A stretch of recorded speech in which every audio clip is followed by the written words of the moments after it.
Bom dia. Eu vou fazer uma experiência, que é gravar um vídeo, coisa que não me lembro de ter feito. Já fiz uma vez na trilha com a câmera celular, mas é a primeira vez que eu vou fazer isso. Eu acho que as questões do confinamento têm nos colocado nessa situação de querer entrar em contato com as pessoas, nos comunicarmos, né? E muitas vezes a solidão vem e a gente sente essa necessidade, né? De se expor, conversar, falar.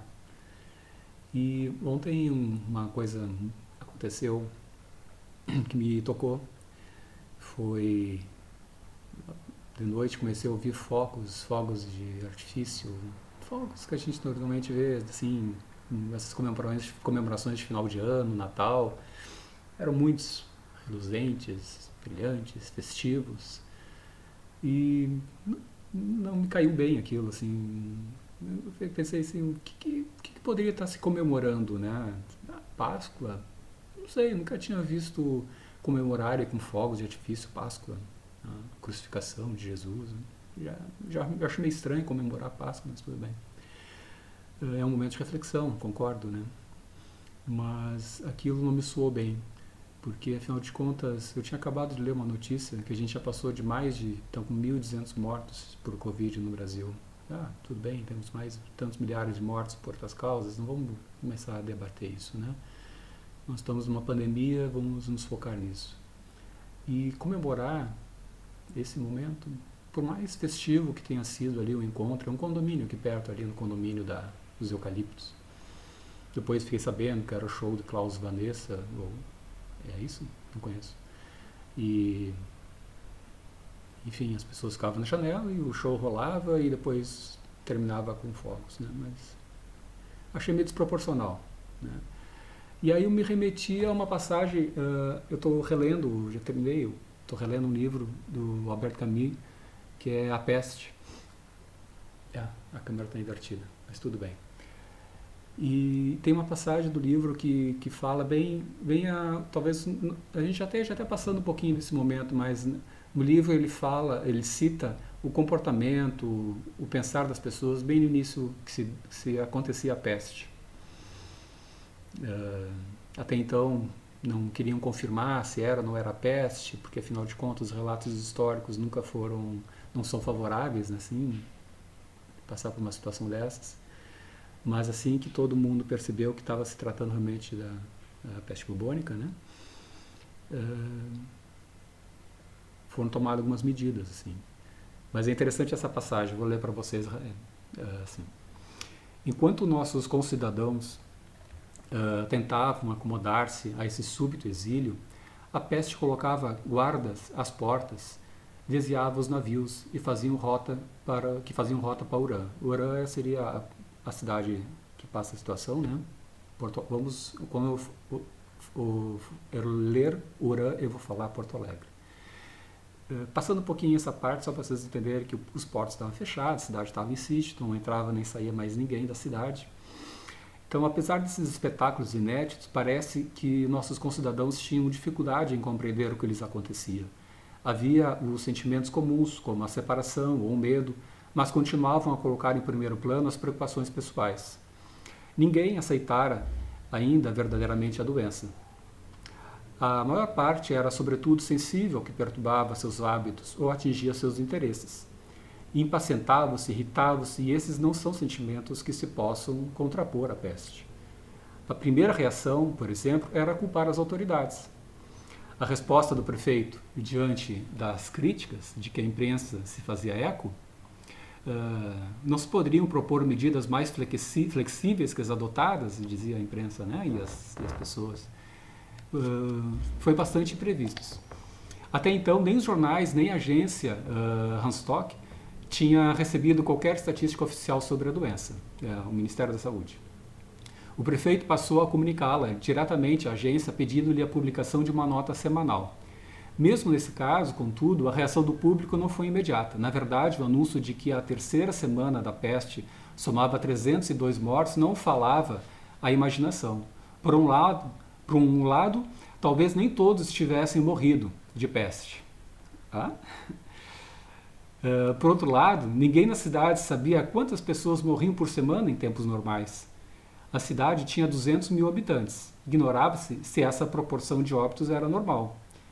É esse gênero de detalhe com que nunca nos preocupamos, apesar do interesse evidente que apresentam. Ao público faltavam, de algum modo, pontos de referência. Foi só com o tempo, a constatar o aumento das mortes, que a opinião pública tomou consciência da verdade. Com efeito, a quinta semana deu 321 mortos e a sexta, 345. O aumento, pelo menos, era eloquente, mas não era bastante forte para impedir que os nossos concidadãos, em meio à sua inquietação, tivessem a impressão de que se tratava de um acidente, sem dúvida desagradável, mas apesar de tudo, temporário. Continuavam assim a circular nas ruas e a sentar-se às mesas dos cafés. No conjunto, não eram covardes, trocavam mais gracejos que lamúrias e aparentavam aceitar com bom humor inconvenientes evidentemente passageiros. As aparências estavam salvas. No fim do mês, no entanto, mais ou menos durante a semana das preces, de que se falará mais adiante, transformações mais graves modificaram o aspecto da cidade. Para começar, o prefeito tomou medidas relativas à circulação dos veículos e ao abastecimento. Este foi limitado e a gasolina racionada. Prescreveu-se até economia de eletricidade. Enfim, houve uma série de restrições, né? Porto Alegre assumiu assim um aspecto singular. O número de pedestres tornou-se mais considerável e até nas horas mortas, muitas pessoas reduzidas à inação pelo fechamento dos armazéns ou de seus escritórios enchiam as ruas e os cafés. Por ora, não estavam ainda desempregadas, mas de licença. Porto Alegre dava então, por volta das 3 horas da tarde, por exemplo, sob um belo céu, lá fora, como hoje, a impressão ilusória de uma cidade em festa, como ontem, cujo trânsito e comércio tivessem sido fechados para permitir a realização de uma manifestação pública e cujos habitantes tivessem invadido as ruas para participar do regozijo. Orla do Guaíba, né? Naturalmente, os cinemas se aproveitavam dessas férias generalizadas e faziam um bom negócio. Passando aqui a história dos cinemas. Finalmente, os cafés, graças ao considerável estoque acumulado numa cidade onde o comércio de vinhos e álcool ocupava o primeiro lugar, puderam igualmente servir os clientes. A bem da verdade, bebia-se muito.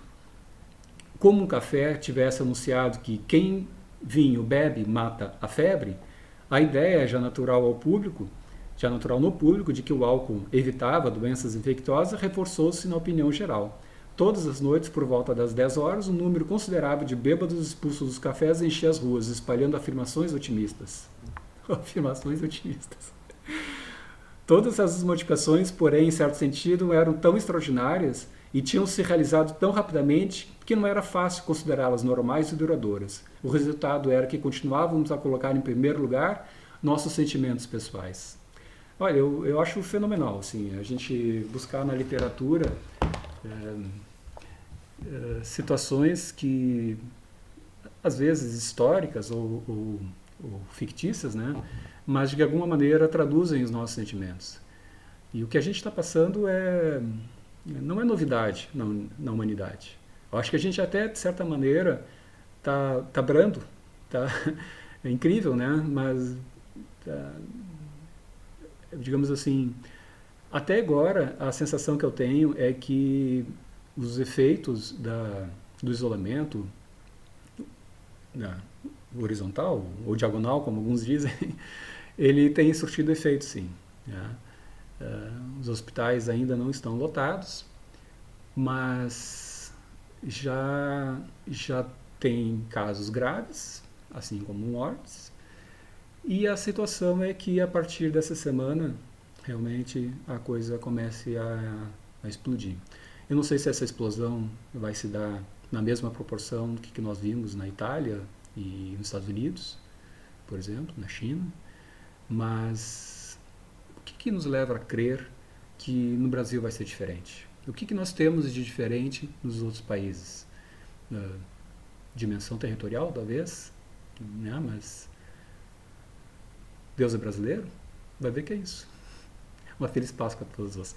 Beijos.